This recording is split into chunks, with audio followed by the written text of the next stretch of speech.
never have gotten to work with you because we're going for the same roles half the time. Yeah. So what a bonus to do a film where we get to be actually driving the film together, women of a certain age, and we get to play. No, it was fabulous. It was really special. It was fabulous. I have to say it really was one of the most Me too. fun and special Yeah. experiences. How often do you kibitz All the time. on set? Yes, I like to keep the atmosphere fun and Me too. light, because if you can't take a joke, take poison and die. You know, just keep it fun. I have been on sets Yes. where somebody like in, you know, like an AD or the director or the DP or is really grumpy and starts Totally. snapping, and it just, it's a rain. It rains on your parade. It does. You need to keep it light and fun and Yeah. fooling around. I mean, that's the way I feel We're too. there to have fun. Yeah, I mean, you can get the performance despite the atmosphere, or you might as well embrace a great atmosphere, and then it's play. It's Yeah. fun. But this was fun. It was. Great actors say that there always has to be a piece of you in your character to relate to that character, even if it's like a maniacal psychopath serial killer. Mm-hmm. What part of you, what part of Linda is in Millie, and what part is so different than Millie? I would say I'm gullible. Like, if you say something to me, I will 100% believe you. I'm not a cynical person. So you're naive? Yes, I am naive. I really, like, I've been a landlady since I was 23 years old. I cannot tell a good tenant, ever. If you smile at me and you're kind to me, I'm going to buy it. I'm going to believe it. And I'm going to see you in And small then they claims rob you court. blind. Yes! Yes! Because people are not what they say they are so often. I'm getting a little more cynical as I get older, but I love people a lot. But I also believe them. And I think that's very Millie. She believes. And what is totally different? What is absolutely not Linda that you portrayed in Lily? Is there anything? I think she's not, I don't think I'm as selfish. She's very self-serving. Self-centered. Yeah, she does quite a few things that are not kind, and in her mind, she sort of rationalizes her bad behavior, and I don't want to, blow it if you haven't seen the film. She does a pretty nasty thing, Yes. to Nell. So I don't subscribe to Meanness. meanness. Yeah. I mean, I was a mean kid. I was. When I look back and I go, I've always been an angel. have you? No, I think when I was a kid, I didn't have a lot of discipline in my home because both my parents were artists and they were pretty bohemian.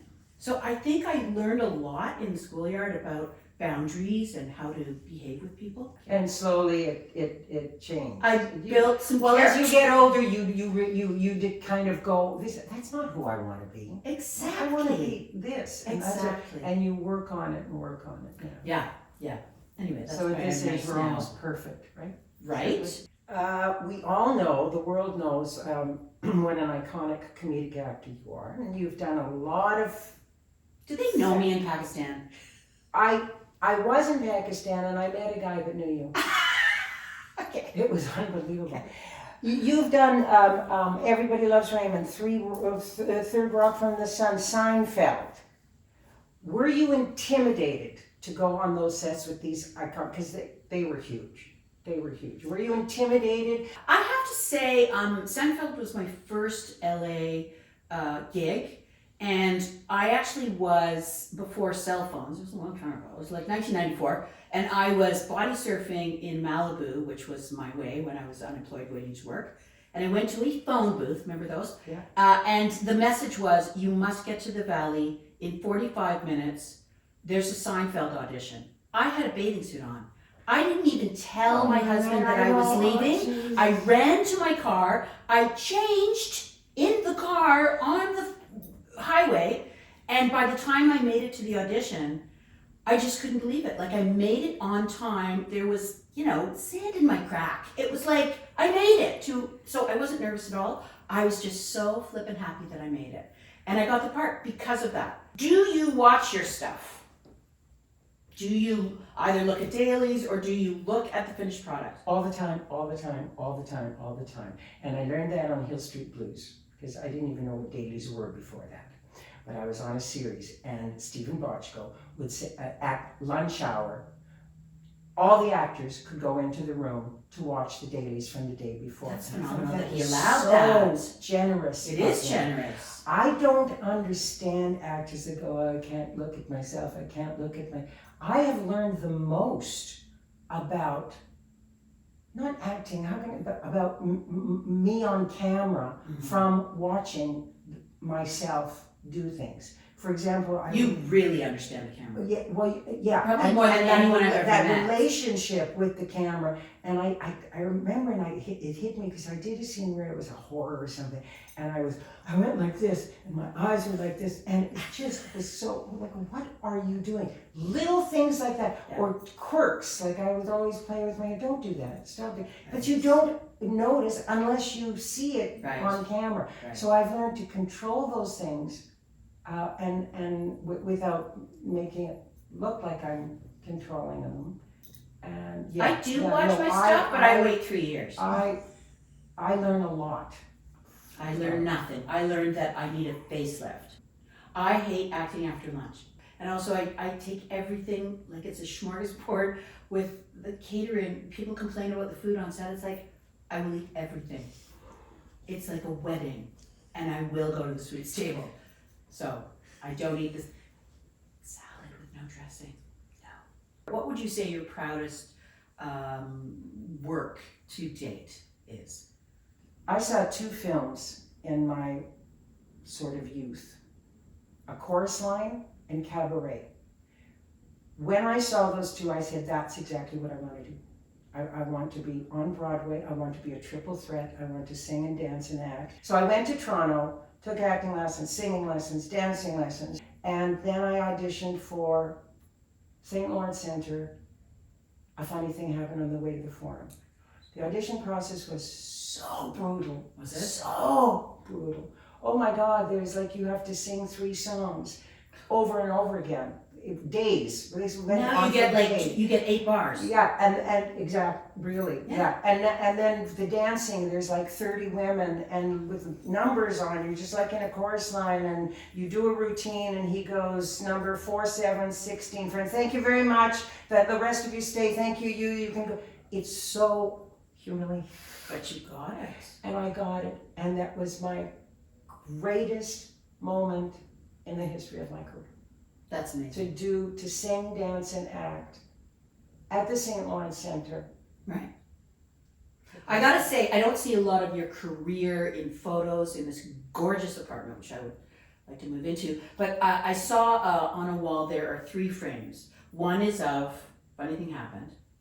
One is of a Kellogg's commercial, right? You are a baby in that one. And one is of Hill Street Blues. Those are the 3 jobs that changed my life. And that's why you have them on Yeah, that wall. that's why I got a million, but you can't line your walls with yourself. A lot of people do. Those are the 3 jobs that changed my life. The Kellogg's commercial, I was doing commercials, and then I got this, and I was on the back of the box.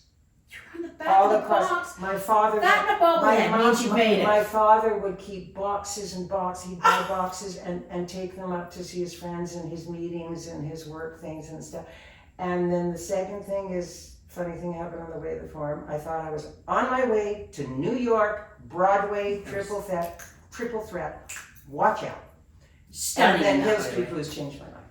One more question. Okay. What's really short? Yeah. What's your favorite color? No, I'm just kidding. I'm kidding. It was a joke. Purple. It was a Okay, joke. I have one more. I All right, know. go. Wait, I have. What's your worst non-acting job that you ever had? Short and sweet. 10 words or less. First bus girl at the spaghetti factory lasted probably 6 hours. Yours? Because you were so good.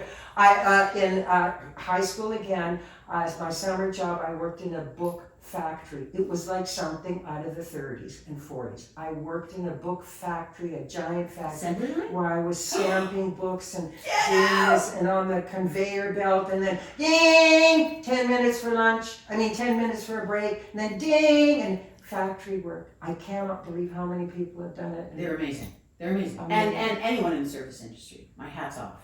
Okay, one more question, and this is the most important one. When can I move in, and where's my room?